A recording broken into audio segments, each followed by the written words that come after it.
ரவா கிச்சடி செய்கிறதுக்கு எல்லாருக்கும் தெரிஞ்சது தான். ஈஸியாக சிம்பிளாக சீக்கிரமாக எப்படி செய்கிறதுன்ட்டு. பச்சை மிளகா, வெங்காயம், பீன்ஸு, உருளைக்கிழங்கு, கேரட்டு எல்லாத்தையும் பீஸாக பொடி பொடியாக கட் பண்ணி வச்சுக்கோங்க. வச்சுட்டு வாணலில் கடுகு, உளுத்தம்பருப்பு, கடலப்பருப்பு எல்லாம் தாளித்து பச்சை மிளகா போட்டுட்டு அதுக்கப்புறம் ஒரு காயாக ஆட் பண்ணிடுங்க. உருளைக்கிழங்கு, கேரட்டு எல்லாம் நல்லா வதங்கி வேகணும். நல்லா எண்ணெயில் வதங்கி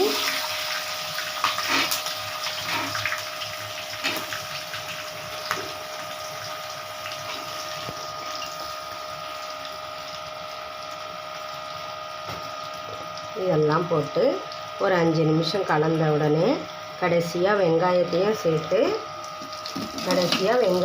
சேர்த்து நல்லா எண்ணெயில் வதக்கிட்டு நம்ம உப்புமாவுக்கு தேவையான அளவு தண்ணி, கிச்சடின்னும் போது கொஞ்சம் தண்ணி கூட வைக்கணும். அவ்வளோதான்.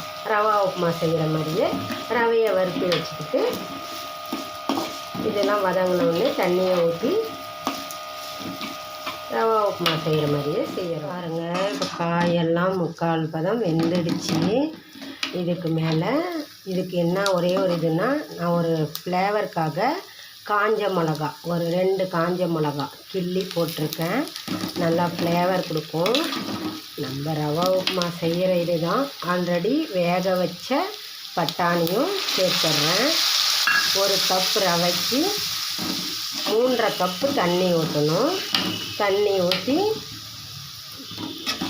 தண்ணி நல்லா பாயில் ஆனவுடனே ரவையை சேர்த்தனா கிச்சடி ரெடி.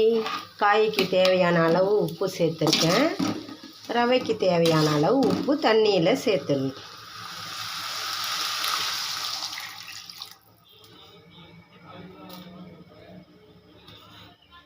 ஒரு கப் ரவைக்கு 4 கப்பு தண்ணி சேர்த்துருக்கேன்.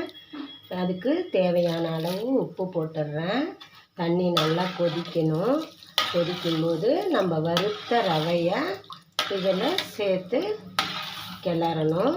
வேணும்னா ஃப்ளேவருக்காக லைட்டாக மஞ்சள்தூள் ஆட் பண்ணிக்கலாம்.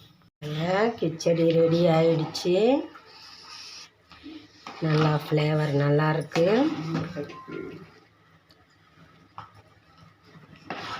கலர்ஃபுல்லாக எம்மியான khichdi ready.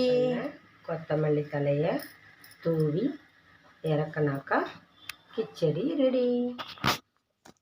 Healthy and tasty colourful rava kichadi ready.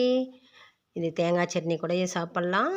இதுலேயே காரம் இருக்கிறதால அப்படியேவும் சாப்பிட்லாம். சர்க்கரையும் யூஸ் பண்ணிக்கலாம்.